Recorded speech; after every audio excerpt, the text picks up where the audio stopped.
pasaba las páginas del Evangelio marxista según Jean-Paul Sartre. Acababa de estallar la polémica entre Sartre y Camus, a la que acabo de aludir, y entre Sartre y Camus, dicho sea por respetar el título de Mario de 1981, vivió muchos años. No era ni mucho menos incoherente que simultaneara la lectura de ambos libros y de ambos autores y del Tirant. Sartre sostenía que la literatura es herética por definición respecto de la realidad, que la mentira es el camino e instrumento de la verdad creada y que, en definitiva, el realismo es pura ilusión porque con solo nombrar un objeto lo estamos modificando.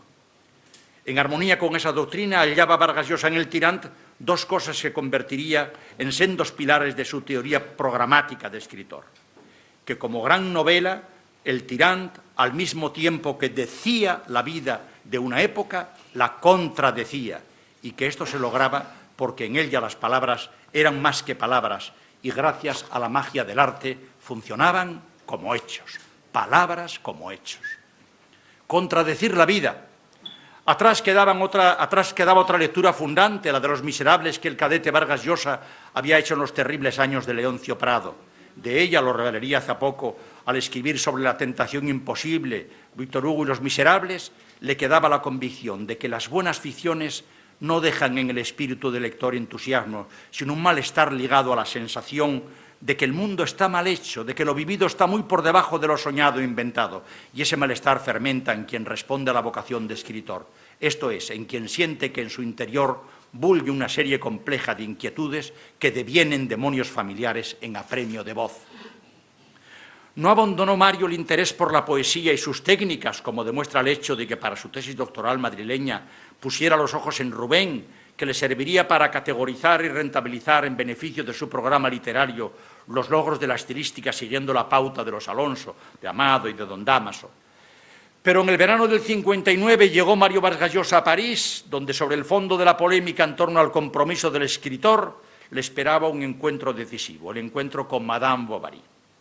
Mario compró la novela en una librería del barrio latino y en el modesto Hotel Huéter empezó de inmediato su lectura. Era Su camino de Damasco. Ahí empieza, dice sin dudarlo, mi verdadera historia. Flaubert había escrito en carta a Mademoiselle Royard de Chantilly que el único modo de soportar la existencia es aturdirse en la literatura como en una orgía perpetua. Y eso va a ocurrirle a Mario a partir de aquella primera lectura, a la que dedicaría otra media docena, por lo menos hasta ahora. Se emborrachó con la mezcla de rebeldía, de violencia, melodrama y sexo. Vivió en perfecta sintonía la cólera por cualquier estupidez y no digamos por toda injusticia. Se rindió desarmado ante las situaciones dramáticas y melodramáticas, ¿por qué no?, si la vida está llena de ellas. Le sedujo la predilección manifiesta por los placeres del cuerpo sobre los del espíritu, la clara preferencia por esta vida terrenal. En aquel girar vertiginoso del baile de la vida, Madame Bovary arrastraba a Mario, lo libraba en medio de una grave depresión de la tentación del suicidio, del despropósito de olvidarlo todo y alistarse en la Legión Francesa. Emma se mataba para que yo viviera, y la borrachera de la lectura era para él como el peruano Pisco Vargas, hecho para levantar el espíritu y alegrar el corazón. Ya más sereno, Mario encontraba en la novela el libro círculo, que a él, siempre seducido por el orbe clauso de un poema, le gustaba, por más que tuviera siempre claro que el orbe del buen poema es siempre perfecto, en tanto que el de la novela está como la vida quebrado de imperfección. Pero allí estaban los juegos de simetrías y el relato con principio y fin, y estaba sobre todo la vida objetiva y la acción multiplicada, que a Vargas Llosa preferirá siempre en la novela a la reflexión y a lo subjetivo. Acabo de hablar, por ejemplo, del interés de Mario por la guachafería, por la cursilería y la sentimentalidad que rezuma. Confieso que hace bastantes años me quedé desconcertado al oír los elogios que Vargas Llosa dedicaba a mi paisana Corín Tellado. Me parecieron iguales en grado, aunque naturalmente distintos en la motivación, a los que profería mi hermana, para quien simplemente María era muy superior a la regenta, lo que hacía que mi padre, amigo además de la familia de los Salas, echara las manos a la cabeza y dijera: por Dios, María Lourdes, no blasfemes. Leyendo a Madame Bovary, confirmó Mario su idea de que el melodrama y la tragicomedia están más cerca de la realidad que el drama y la comedia, y que dicho en Román Paladino en la novela, es bueno confundir el culo con las témporas. O dicho al modo de Enma, el cul con el cœur, que según explica Vargas Llosa, son parientes cercanos. De ahí derivará a sus obras una dosis, digamos, Patricia, razonable de sexo y erotismo sin rebozo, sin las hojas de parra, quiero decir que velan pudibundas los más hermosos pubis. Cuando en el París de hacia 1960 Mario, que ya había publicado con éxito un libro de cuentos, se disponía a afrontar una novela, hacía más de un siglo que Flaubert había descubierto la interacción de teoría y práctica en la literatura. Toda obra en germen, aseguraba Flaubert, lleva en sí una poética que el autor ha de descubrir. Antonio Machado dirá más tarde por boca de Juan de Mairena que hay que desconfiar por principio, literariamente se entiende, del escritor que no es capaz de esbozar siquiera, sea de manera elemental, su propia teoría literaria. No es el hilo argumental lo que presta la llave para entrar en la construcción de una novela, ni menos aún los temas que brotan espontáneos en la mente del escritor. La imagen cervantina del escritor que, a punto de tomar la pluma para escribir el prólogo de su obra ya terminada, dice que está suspenso con el papel delante, la pluma en la oreja, el codo en el bufete y la mano en la mejilla, expresa de manera cabal la actitud del novelista que, sabiendo de qué quiere escribir y aun previendo la síntesis del argumento, ha de hallar la poética, el molde formal que, como decía Flaubert, le permita estructurar la vivencia en el medio elegido. A partir de ahí ha de encontrar la organización de la materia y el estilo de dicción, ya que, y en esto parece Flaubert un estructuralista avant la lettre, hace falta que las frases se muevan dentro de un libro, decía Flaubert, como las hojas en un bosque, todas distintas en su semejanza.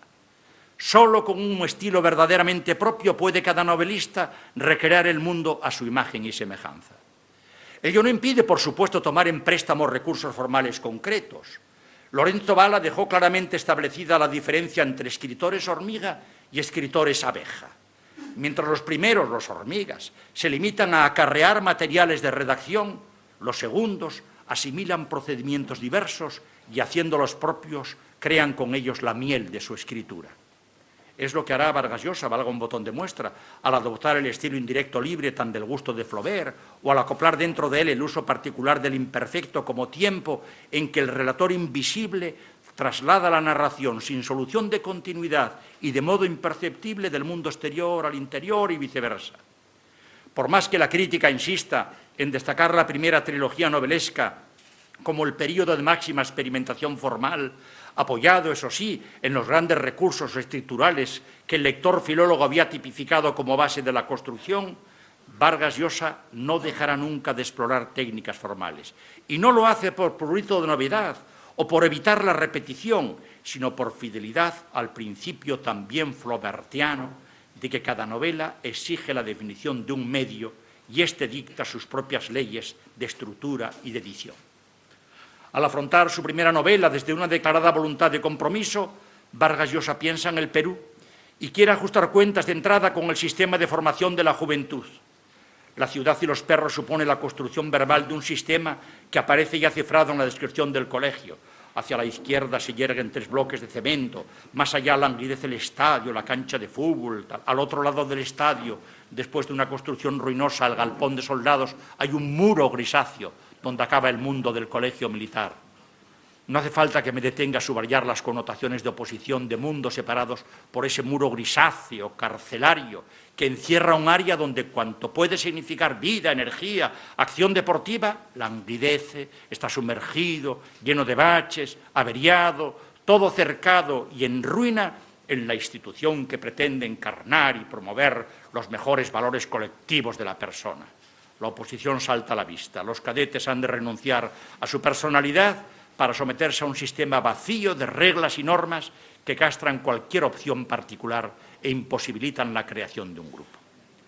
La novela fue condenada a la hoguera en el patio colegial de Leoncio Prado como primer paso hacia una denuncia penal.